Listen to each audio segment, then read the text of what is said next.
Hello mga kaibigan, maligayang pagdating sa aking channel. Kasama ka namin sa isang magandang video. Naging trending topic ang bagong post ni Engin Akyurek at Tagbabuyek Usten, ang nagniningning na bituin ng Turkish television at cinema. Patuloy silang naglalandian at nauuna sa kanilang pribadong buhay. Gayunpaman, sa pagkakataong ito ang sorpresa ni Tagbabuyek Usten para sa kanyang asawang si Engin Akyurek ay lumikha ng isang bombang epekto sa mundo ng magazine. Ang sikat na aktor, na umakyat sa entablado upang ipagsigawan ang kanyang pagmamahal sa Engin, ay kumanta ng isang kanta ng buong puso. Narito ang mga detalye ng hindi malilimutang gabing iyon.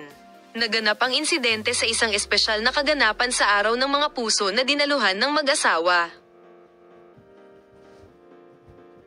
Sina Engin Akyurek at Tagbabuyek Usten ay kabilang sa mga pinakakilalang mag-asawa sa gabi, na naganap sa ballroom ng isang sikat na hotel.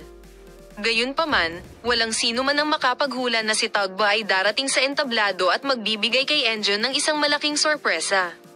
Inilarawan ng isang panauhin ang mga sandaling iyon ng gabi sa mga sumusunod na salita.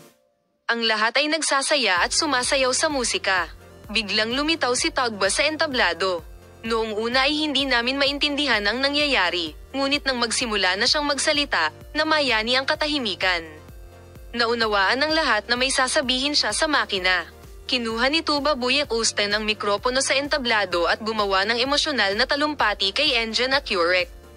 Ibabahagi namin sa iyo ang mga detalye ng talumpati, manatiling nakatutok sa aming channel.